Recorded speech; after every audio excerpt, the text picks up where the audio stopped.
Welcome to your Daily Writing Habit, episode number 365.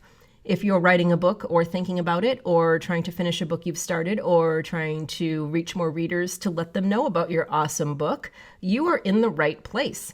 Good morning and happy Friday. I'm your host, Christine Whitmarsh. If you're looking for me online, Christine Inc., christine-inc.com. Each day I'm sharing with you the writing habits I've learned over my 18 years as a ghostwriter, book coach, and author. I have found that three things in particular have a huge impact on your success as an author, and they have the ability to turn someone who barely sees themselves as a writer into a published book author. Those three things are writing fundamentals, productivity, and mindset habits. Here's today's quote.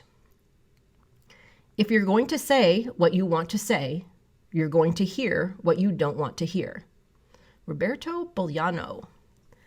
Once again, good morning, happy Friday, and I just noticed it is episode 365 today. Oh my gosh, I've been doing these things for a year.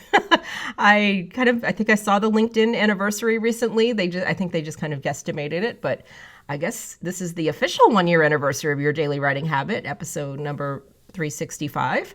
So thank you all, as always, for listening, especially those of you who've listened to all 365 episodes. You guys are rock stars. You're really committed to your book writing. So super impressed by all of you and super grateful for all of you. So again, good morning, and it is FAQs Friday. This is where I answer your frequently asked questions, whatever book-related questions are on your mind. And today's question is, when should I start sending out my manuscript for opinions on my work, and what are the different ways and purposes for doing this?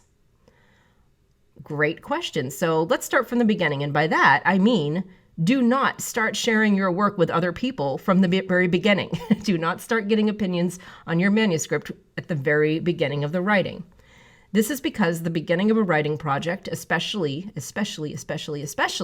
for a first-time author, is a very delicate and special time that needs to be protected as much as possible.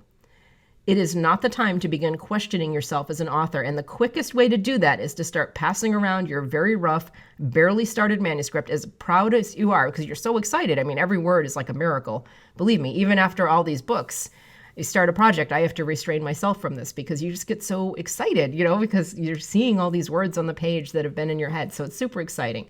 But just really restrain yourself and don't just start sending it out, because other people, they're not going to see it through the same eyes that you see it through. And it just could create all sorts of things that could potentially make you quit on your book, which, as I always say, would be tragic. So when is the correct time to start sending out your manuscript for feedback? Well, I would say at the very earliest, find yourself a beta reader. It's called beta, B-E-T-A, when you have completed the self-editing process. And that means when you've taken your manuscript as far as possible on your own. And this will likely mean multiple complete rounds of edits. I've talked about the self-editing process here before. And so once you get to that, so you'll normally hire a beta reader before you send it to a professional editor. Since the goal of what a beta reader does is they give you an outside perspective. And preferably they've done this before, preferably even on a regular basis. There are people that are beta readers for a living, and they let you know pretty much what you have missed in your self-editing. Most beta readers specialize in the big picture stuff, like overall flow, stuff that doesn't make sense, chapters that kind of lag or maybe go too fast, or missing pieces of information, anything that's confusing. They're going to catch the things. The reason they call it a beta reader is because they're going to catch the things that your readers, your future readers, might catch. But it's better for them to catch it while the manuscript is not published yet, so that you can fix those things. Beta readers are also typically more affordable for this reason than a professional editor. Professional editors go a lot deeper and they fix your things, and it's just a whole different thing. So two completely different functions. And also, to be clear, beta readers absolutely do not replace a professional editor. Two different functions. You should be able to find a beta reader on freelance websites like Upwork, or you could even just stop by my Inc. Authors group on Facebook for referrals. Inc. I-N-K, Inc. Authors on Facebook. So once again, the function of a beta reader is to spot any glaring problems with your manuscript that would be much more efficient for you to fix before sending it to a professional editor. It might take them much longer, especially if it's like a really big picture issue. You probably want to do it on your own. So after you're done working with your beta reader, it's time to send your book to a professional editor and then off to publish. And another question I've heard is, when do you send your book or even excerpts from it to people for marketing purposes, for things like getting testimonials and blurbs and things like that, people to endorse your book basically? First, little kind of business note here, I highly recommend registering your manuscript before you start doing this. And this means usually there's the U.S. Copyright Office, which people are mostly familiar with, but for like a quick and affordable registration, the Writers Guild website, WGA.org. If you scroll down to the bottom and there's a thing that says, register your work or something to that effect.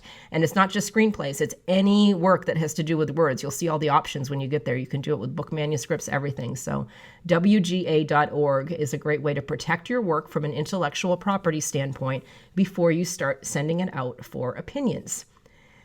My second point here is make sure that you do not do this. Do not start sending out your work for opinions until your manuscript has been completely edited. When I mean opinions, I'm talking about for marketing and endorsement purposes. Never send out unedited work, even if you tell people it's unedited.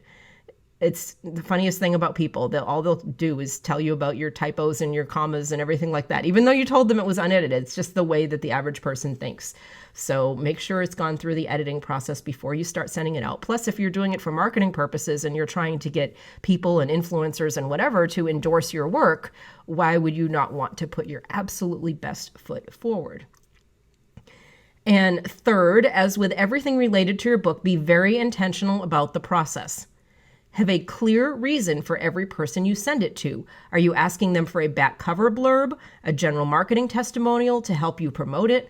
I also recommend doing this individually because really, if you blast your unpublished manuscript or even just a few chapters to like 50 people and ask what they think, this is what's going to happen. 25 are going to look for typos and the other 25 are going to ignore you. It's called human nature.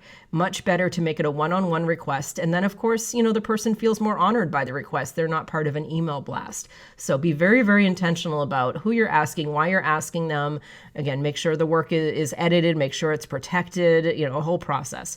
Treat your book like gold because with all the work you've put into it, that's exactly what it is. Be intentional and thoughtful with your requests. So I think I've covered probably the broad strokes of your questions. There are obviously a lot of other potential aspects to this conversation about sending out your work. So feel free to stop by my Inc. Authors group on Facebook with any follow-up questions you might have, because I think I kind of just scratched the surface of the conversation of, the idea of getting your work reviewed and all the different purposes that you might get your manuscript reviewed. So Inc. Authors on Facebook. Thank you for joining me here on Your Daily Writing Habit, where I am helping you write and finish writing an awesome book. And if you know someone else who wants to do the same, please point them in the direction of the show, yourdailywritinghabit.com. Thank you. And again, thank you for joining me here on episode number 365. And until tomorrow, happy writing.